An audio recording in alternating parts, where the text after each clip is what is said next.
एक छोटा सा गांव था जहां एक प्यारा सा बच्चा रहता था। उसका नाम अहमद था। अहमद बहुत मासूम और सीधा बच्चा था। वो हर रोज नमाज पढ़ता, अपनी अम्मी की मदद करता और सबके साथ प्यार से बात करता था। गांव के लोग भी उसे बहुत पसंद करते थे। एक दिन अहमद अपने दोस्तों के साथ खेल रहा था। वो सब मिलकर क्रिकेट खेल रहे थे। अहमद ने जोर से बॉल मारी और बॉल सीधा जाकर एक पड़ोसी के घर की खिड़की पर लगी। टाक की आवाज के साथ शीशा टूट गया। सब बच्चे डर गए।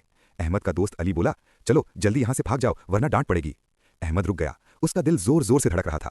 उसने सोचा, ये गलती मुझसे हुई है, लेकिन अगर मैं सच बताऊंगा तो मुझे डांट पड़ेगी। दोस्तों के साथ वहां से चला गया, लेकिन उसका दिल चैन में नहीं था। शाम को जब अहमद घर आया, उसकी अम्मी ने पूछा, बेटा क्या हुआ, आज तुम उदास लग रहे हो? अहमद ने कहा, कुछ नहीं अम्मी, लेकिन उसकी आवाज़ धीमी थी। रात को जब सब सो गए, अहमद अपने बिस्तर पर लेटा हुआ था। उसे नींद नहीं आ रही थी। उसका दिल कह रहा था, तुमने झूठ बोला, तुमने गलती छुपाई। अहमद उठकर बैठ गया। उसकी आंखों में आंसू आ गए। उसने हाथ उठाए और दुआ की, या अल्लाह माफ़ कर दो, मुझसे गलती हो गई, मैं डर गया था, लेकिन मैं झूठ नहीं बोलना चाहता। उसने डिसाइड किया कि कल वो सच बता देगा। अगले दिन सुबह अहमद ने हिम्मत की और उस पड़ोसी के घर गया जिनकी खिड़की टूटी थी। दरवाज़ा खटखटाया। दरवाज़ा एक बुजुर्ग अंकल ने खोला। जी बेटा, क्या बात है? अहमद ने झुककर कहा, अंकल कल जो आपकी खिड़की टूटी थी वो मुझसे गलती से टूट गई। मैं डर गया था इसलिए बता नहीं सका, लेकिन मैं माफ़ी मांगने आया हूँ। अंकल ने अहमद को देखा, फिर मुस्कुराए। बेटा तुमने सच बोल दिया, ये बहुत बड़ी बात है। अहमद हैरान हुआ।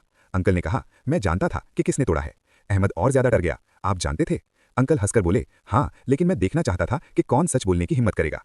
अहमद की आंखों में आंसू आ गए। अंकल ने उसके सर पर हाथ रखा और कहा,